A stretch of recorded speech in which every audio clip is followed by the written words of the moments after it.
Hello friends, राणी किचनमध्ये तुम्हा सर्वांचे खूप खूप स्वागत आहे। तर आज आपली खूप खास अशी रेसिपी होणार आहे। त्यासाठी हा व्हिडिओ तुम्ही शेवटपर्यंत पहा। चॅनलला नवीन असाल तर प्लीज सबस्क्राईब करा, कारण येणाऱ्या माझ्या न्यू व्हिडिओज तुम्हाला नोटिफिकेशनद्वारे पाहण्यास मिळतील। तर चला आपण काय रेसिपी आहे पाहून घेऊया। रेसिपीला सुरुवात करूया।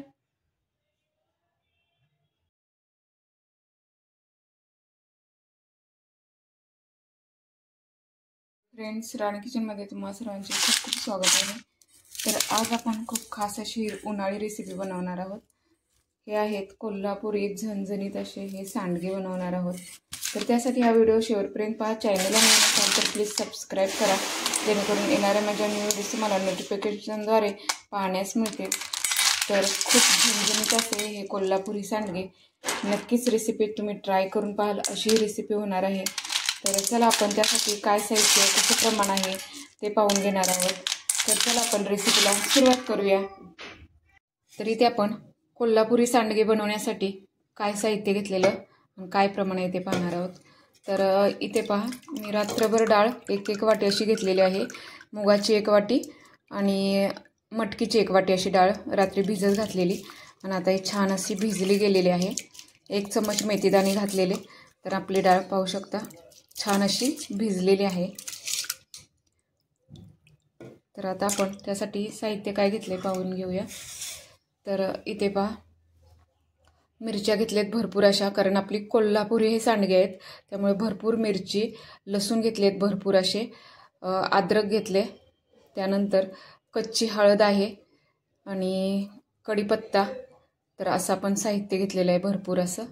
त्यासोबतच आपण इथे घेतलेलं आहे पुदिना थोडासा आणि कोथिंबीर।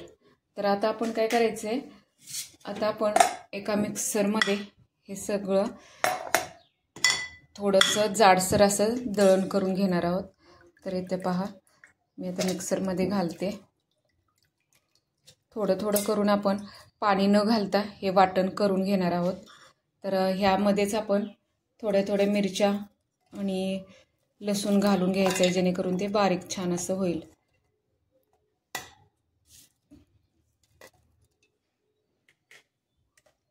तर आपण हे जाडसर असं दळून घेऊया।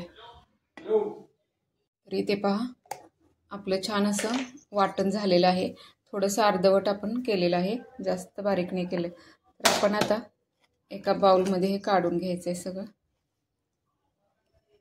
आता आपण ह्याच्यामध्ये 1 चमच असं मीठ घालून घ्यायचं आहे। हे सैंधव काळं मीठ आहे। त्याचबरोबर थोडासा हिंग घालून घ्यायचं आहे।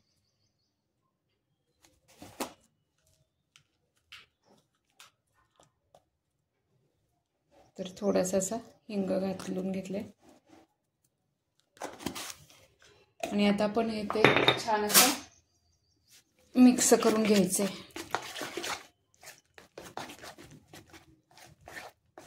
पाहू शकता आपलं सांडग्याचं मिश्रण छान असं झालेलं आहे आणि आता आपण सांडगे थोडे असं घालून घेणार आहोत। तर आता हे थोडंसं 10 मिनिटं असंच आपण रेस्ट करायला ठेवूया, थोडं छान असं मिळून येईल, नंतर आपण सांडगे घालून घेऊया। तर इथे आपले 15 मिनिटं ठेवून झालेलं। आता आपण लगेच घालून घेणार आहोत, कारण पाणी सुटेल त्याला। तरी मी ते एक मोठी परात घेतली, त्याला तेल असं लावून घेतलेलं आहे, पाहू शकता। आता आपण हे वडे तोडणार आहोत। थोडंसं जाडसरच आपण हे केलेले आहेत। तर आता आपण इथे बारीक आपण घालून घ्यायचे।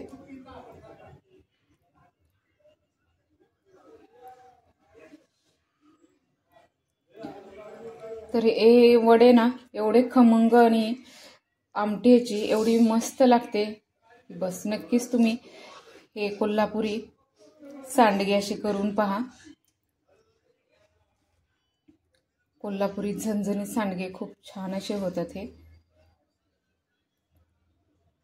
ह्याच्यामध्ये जरी तुम्ही मसाला काही घातला नाही, फक्त हे कांदा जरी फक्त घातला तरी एवढी मस्त आमटी होते की बस। तर आपण अशा पद्धतीने सर्व सांडगे तोडून घेऊया।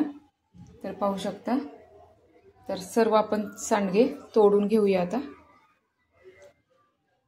पाहू शकता आपल्या एका वाटीच्या डाळीमध्ये एवढे सांडगे झालेले आहेत.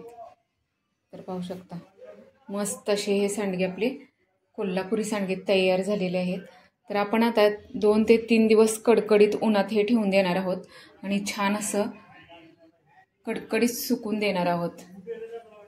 तर चला आपण हे उन्हामध्ये ठेवून देऊया 2 दिवसासाठी. तर इथे पाहू शकता 2 दिवसाच्या कडकडीत उन्हानंतर आपले सांडगे छान मस्त सुकलेले आहेत, वाळलेले आहेत, कडकडीत होता अगदी कडकडीत असे वाळलेले आहेत.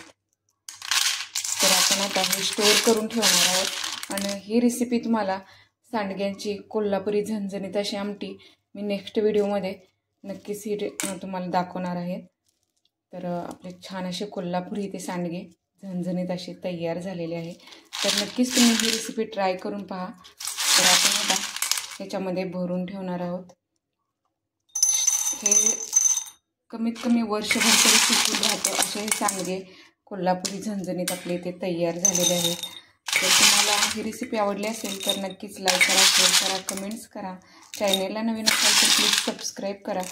तर भेटूया आपण अशाच न्यू रेसिपी. तोपर्यंत मस्त राहा, स्वस्त राहा. Thank you so much.